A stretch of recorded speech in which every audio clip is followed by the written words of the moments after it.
Assalamualaikum warahmatullahi wabarakatuh. Perkenalkan, nama saya Fajar Falah dari Prodi Manajemen Pendidikan Islam, Fakultas Tarbiyah dari kampus IAIN Kediri. Di video ini saya akan menyampaikan mengenai sejarah dan perkembangan Pondok Pesantren Miftahul Ula. Pondok Pesantren Miftahul Ula adalah sebuah pondok yang di dalamnya terdapat sebuah yayasan yang berada di posisi yang sangat strategis karena berada di sebelah utara jalan raya antara Madiun, Surabaya. Pondok Pesantren Miftahullah didirikan oleh Kiai Haji Abdul Fattah atau nama aslinya Kiai Ahmad Jalalain yang dilahirkan dari pasangan Kiai Arif asal Desa Banyakan Kediri dengan ibunya yang bernama Ibu Sriatun, putri dari Kiai Hasan Mulhi yang merupakan pendiri pesantren Kaprojo dan sekaligus yang membabat desa tersebut. Kiai Abdul Fattah menghabiskan waktu mudanya untuk berburu ilmu dari pesantren ke pesantren lainnya. Yang pertama dari pesantren Gedung Sari, Prambon Nganjuk. Yang kedua pesantren Kapurejo, Kediri, dan yang terakhir adalah pesantren Tebireng yang berada di Jombang. Beliau menimba ilmu di pesantren Tebireng Jombang selama 7 tahun. Beliau juga merupakan salah satu murid dari Kiai Haji Hasyim Asy'ari.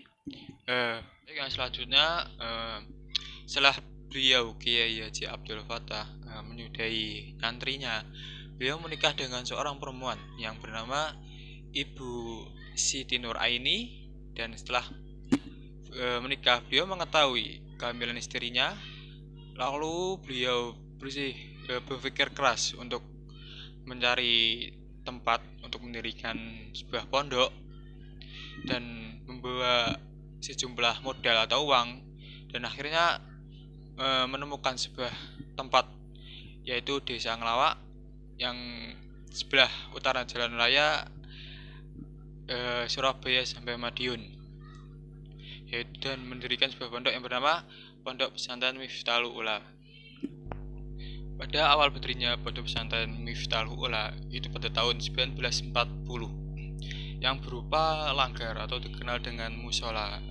Pada saat itu awalnya santri berjumlah 6 orang, dan pada saat itu juga beliau Kiai Haji Abdul Fattah menggunakan metode atau kurikulum yang mengacu pada Pondok Pesantren Tebireng, yaitu metode klasikal kitab kuning.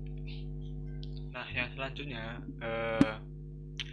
waktu demi waktu terus berjalan, Pondok Pesantren Miftahul Ula mengalami perkembangan, yaitu salah satu usaha untuk mengembangkan yaitu penegrian madrasah aliyah dan madrasah sanawiyah untuk dijadikan sekolah negeri.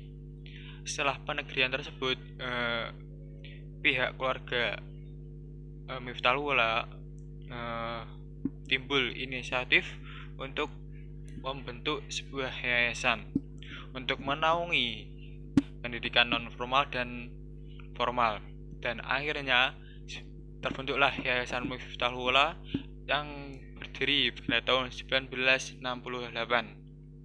Yayasan ini didirikan atas dasar untuk menampung aspirasi para masyarakat. Banyak masyarakat yang menginginkan anaknya mondok dan sekolah agar anak-anak mereka di samping memperoleh pendidikan formal juga memperoleh pendidikan agama. Dalam perkembangan Yayasan Pondok Pesantren Miftahul Ula dibagi menjadi 2 periode. Dalam perkembangannya dapat terlihat dari beberapa unit lembaga yang berada dalam yayasan. Bertambah jumlah santri atau murid dalam setiap bidang lembaga pendidikan, serta bertambah juga sarana dan prasarana yang dibutuhkan sebagai penunjang kegiatan dan kebutuhan santri. Yayasan Pondok Pesantren Miftahul Ula mempunyai lembaga pendidikan formal dan non formal, antara lain 2 madrasah sanawiyah, 2 madrasah aliyah, sekolah menengah kejuruan, madrasah diniyah, asrama santri tahfidz Al-Quran. Selain itu, Yayasan Pondok Pesantren Miftahul Ula memiliki program untuk melatih santri atau muridnya untuk berwirausaha dan juga mengadakan pelatihan training guna untuk melatih santri agar siap terjun ke masyarakat ketika sudah jadi alumni Miftahul Ula. Dalam perkembangan Yayasan Pondok Pesantren Miftahul Ula ada faktor pendukung dan faktor penghambat yang diantaranya faktor internal dan eksternal. Faktor pendukung yayasan ini antara lain peran aktif Kiai Haji Abdul Fattah didukung dari keluarga Kiai Haji Abdul Fattah, SDM dari sisi tenaga pengurus Yayasan Pondok Pesantren Miftahul Ula, dukungan wali santri dan masyarakat serta biaya pendidikan terjangkau. Serta letak geografis lembaga yayasan dekat dengan Jalan Raya Surabaya Madiun.